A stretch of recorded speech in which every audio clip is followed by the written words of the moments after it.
कोडरमा सांसद अन्नपूर्णा देवी ने ली शपथ। मोदी मंत्रिमंडल में बनी मंत्री, जाने इसका राजनीतिक सफर।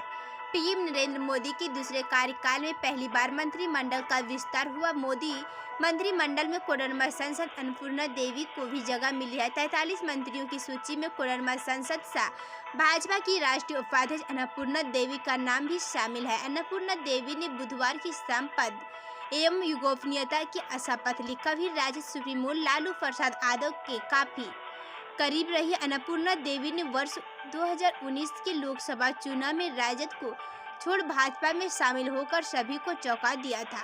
लोकसभा चुनाव जीतने के बाद से सांसद अन्नपूर्णा देवी का कद भाजपा में लगातार बढ़ता रहा। चुनाव जीतने के बाद पहले उन्होंने भाजपा झारखंड का प्रदेश उपाध्यक्ष बनाया गया। इसके बाद भाजपा राष्ट्रीय उपाध्यक्ष और हरियाणा का सह प्रभारी भी बनाया गया।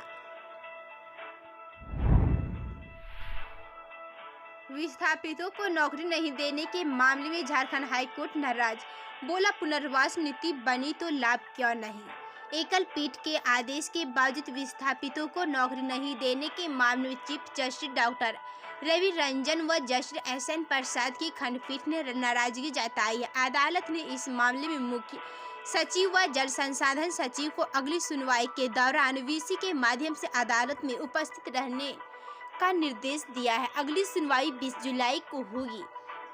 याचिकाकर्ता के वकील प्रेम पुजारी राय ने अदालत को बताया कि एकल पीठ ने प्रार्थी को नौकरी सहित मुआवजा देने का निर्देश दिया था, परंतु इस मामले में राज्य सरकार ने विज्ञापन निकालकर नौकरी देने की बात कही। अदालत ने पूछा कि जब पुनर्वास नीति बनी है तो याचिकाकर्ता को इसका लाभ क्यों नहीं मिल रहा है, वहीं 3 लोगों की नियुक्ति कैसे की गई। याचिकाकर्ता एसनाउल्लाह खान की जमीन का कतरी जलाशय के लिए वर्ष 1989-90 अधिग्रहण किया गया था, लेकिन अब तक नौकरी नहीं मिली है।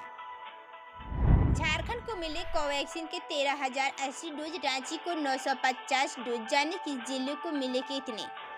राज्य के सभी जिलों को कोवैक्सीन का 13,080 डोज आवंटित किया गया। इससे कोवैक्सीन का दूसरा डोज लेने वालों को हो रही समस्या से निजात मिलने की उम्मीद है। जिला पहले के बैच स्टॉक व नया डोज मिलाकर सेंटर को टीका उपलब्ध कराएंगे। सबसे अधिक पलामू को कोवैक्सीन का 1,280 डोज दिया गया है, वहीं हजारीबाग को 1,250 डोज दिया गया है।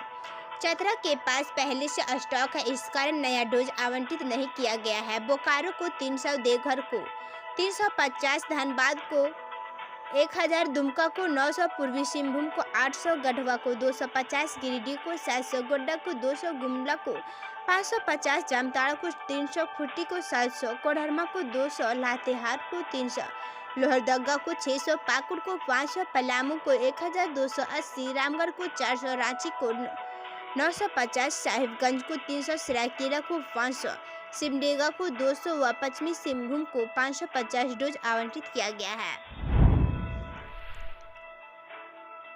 झारखंड में औद्योगिक नीति समेत इन नीतियों पर मिली मंजूरी, जान इसे लेकर सरकार का किया है पूरा रोडमैप।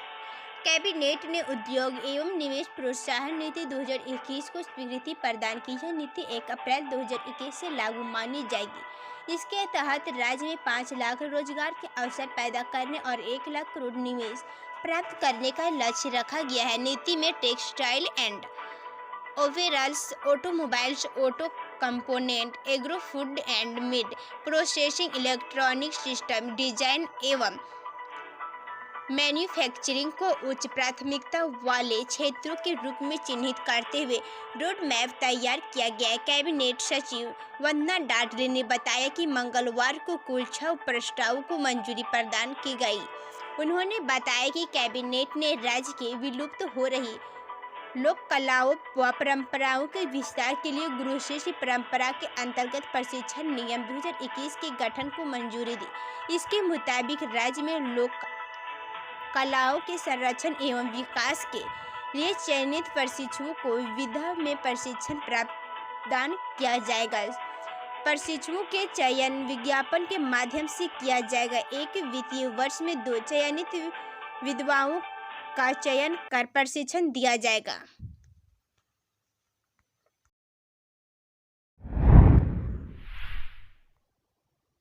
झारखंड की पहली महिला राज्यपाल रही द्रौपदी मुर्मू का कैसा रहा कार्यकाल, किन मुद्दों को लेकर रही हमेशा सजग।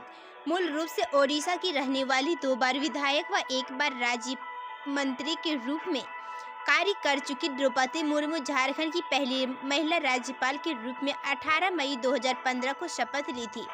5 वर्ष का कार्यकाल 18 मई 2020 को पूरा हो गया था, लेकिन कोरोना के कारण राष्ट्रपति द्वारा नई नियुक्ति नहीं किए जाने के कारण श्रीमती मुर्मू का कार्यकाल का स्वतः विस्तार हो गया।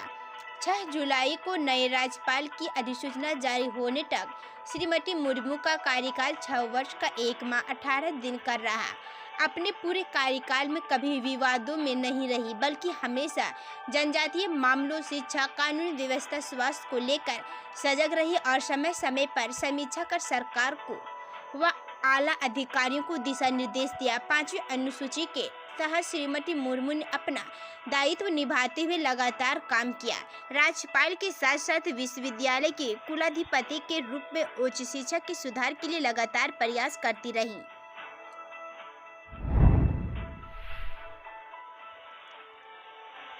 झारखंड से मैट्रिक इंटर पास को ही मिलेगी 3rd-4th ग्रेड नौकरी। स्थानीय नीति में बदलाव की तैयारी। झारखंड सरकार 3rd-4th ग्रेड की नौकरियां राज्य में रहने वालों के लिए सुरक्षित रखने का प्रयास में है। इसके लिए स्थानीय नीति में बदलाव की तैयारी चल रही है। कार्मिक प्रशासनिक सुधार और राज्य भाषा विभाग इसके लिए प्रस्ताव तैयार कर रहा है। पहले चरण में झारखंड कर्मचारी चयन आयोग द्वारा ली जाने वाली परीक्षा के लिए बनी परीक्षा संचालन नियमावली 2015 में संशोधन का प्रस्ताव तैयार हो गया है। इसके मुताबिक राज्य में मैट्रिक इंटर स्तर की नियुक्तियों के लिए वही पात्र होंगे जिन्होंने दोनों परीक्षाएं झारखंड से पास की हो। हालांकि अभी इस पर मंथन चल रहा है कि झारखंड के वैसे मूल निवासी जिनके बच्चों ने मैट्रिक इंटर की परीक्षा दूसरे राज्यों से पास की हो, उनके लिए क्या प्रावधान किए जाए। किसी प्रावधान के कारण वे वंचित न हो जाए, इस पर भी विचार चल रहा है। गौरतलब है कि झारखंड सरकार ने वर्ष 2021 को नियुक्ति वर्ष घोषित कर रखा है। रिक्त पदों पर नियुक्ति की तैयारी चल रही है।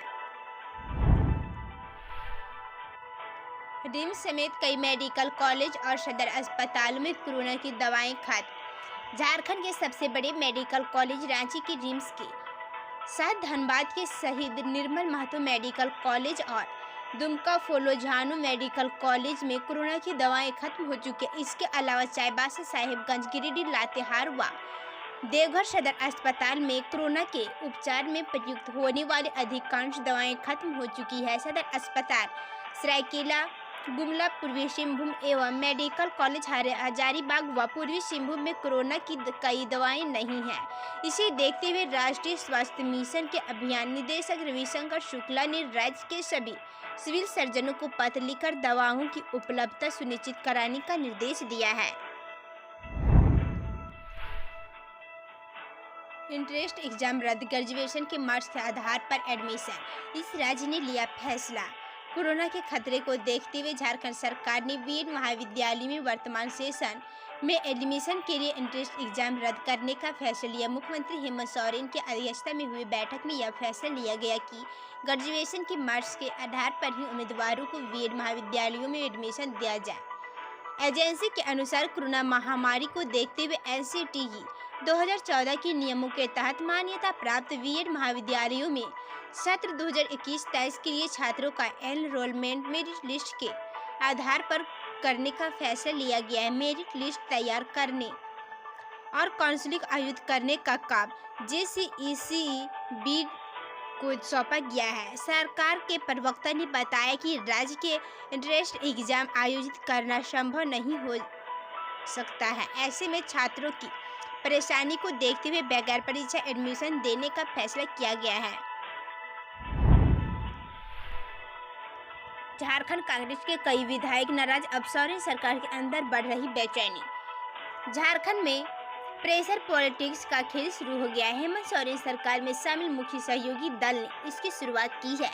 बोर्ड निगम के बंटवारे से लेकर विस्तृत गठन और सरकार के अंदर कांग्रेस विधायकों, नेताओं और तवज्जो देने को लेकर हल्ला बोला गया है। कांग्रेस की इस राजनीति और रणनीति को उसकी मजबूरी और उनकी अनदेखी के साथ जोड़कर भी देखा जा रहा है। झारखंड में कांग्रेस विधायकों की नाराजगी से शुरू हुई राजनीति अब सरकार के अंदर बेचैनी बढ़ा रही है।